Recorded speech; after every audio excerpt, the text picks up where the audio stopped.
Ok. Bon, alors tu étais en train de me raconter l'histoire du grand-père Thiano. Oui, l'histoire du grand-père Thiano est intéressante à plusieurs titres.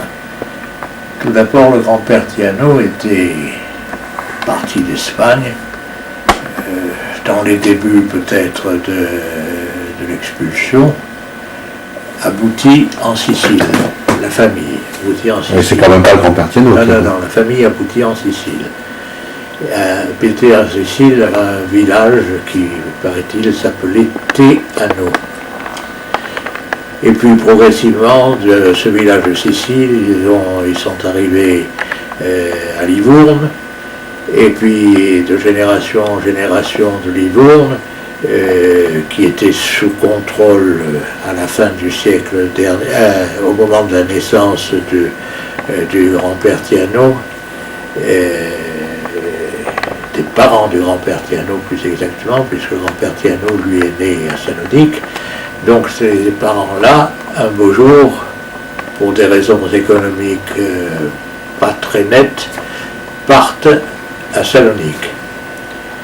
Et le grand-père Thiano, sa bétail, Thiano, lui, né à Salonique en 1826. D'accord.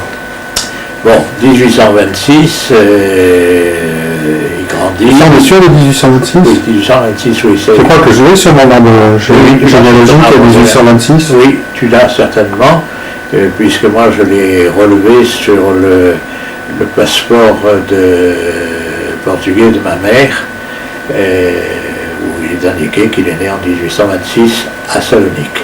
D'accord. Donc il a naquit donc en 1826, et puis à partir de cette enfance ou de cette adolescence, et un beau jour il s'en va à Vienne.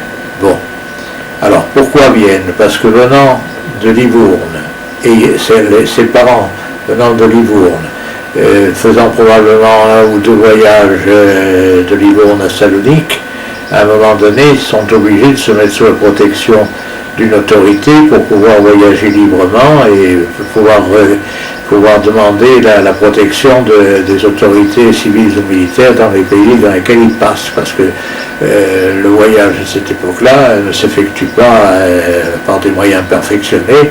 Ce sont des voyages qui se font ou en diligence ou par petits bateaux, ou bien à dos d'âne ou de mulet ou de cheval. Donc par conséquent, il y a une nécessité d'avoir une identité. Et cette identité, à qui la demande-t-on? On la demande aux autorités qui occupent à ce moment-là toute la région de Livourne, qui sont les autorités autrichiennes. Absolument. Ah, donc par conséquent, puisqu'à l'époque l'Italie n'existait pas en fait. L'Italie n'existait pas. L'Italie, ça date de la fin du siècle dernier, de même que l'Allemagne également date de la fin du siècle dernier, n'est-ce pas? C'est-à-dire qu'il y a eu une alliance. Pour les Allemands, ça a été d'abord une alliance douanière, et pour les Italiens, ça a été par la suite une alliance d'États qui se sont mis d'accord pour former une seule nation. Donc, que font nos ancêtres à cette époque-là? Ils s'en vont à la préfecture locale et ils demandent un passeport, un titre de voyage. Et alors là, ce titre de voyage, comme j'ai eu l'occasion de le dire à plusieurs reprises, ce titre de voyage, j'en ai vu un, moi, qui m'a été montré par mon oncle Alfred Thiano, le fils de sa bétail, c'est-à-dire le frère de ma mère, où il est rédigé en français, bien qu'émanant de l'empereur d'Autriche. Mais ça c'était normal, puisque la langue officielle, enfin la langue véhiculaire internationale et diplomatique à l'époque était le français. Voilà. Donc, par contre, comme aujourd'hui on l'aurait rédigé en anglais, à l'époque c'était normal que ce soit rédigé en français. Exactement. Donc par conséquent, il est à peu près libellé de la façon suivante. Nous, à l'empereur d'Autriche, recommandons aux autorités civiles et militaires sans spécifier lesquels, monsieur Untel qui voyage pour des besoins économiques de telle date à telle date et dans telle région. Donc les gens, les parents de Savita Etienne, ou peut-être lui-même à un moment donné, a un passeport de cette façon, un laissez-passer en quelque sorte de cette façon-là. Donc, et arrivé à Salonique, c'est encore beaucoup plus facile parce qu'il suffit d'aller au consulat d'Autriche, de Salonique, et de dire je veux aller pour mes affaires à Vienne, et auquel cas, là, c'est plus facile et le consul délivre un véritable passeport.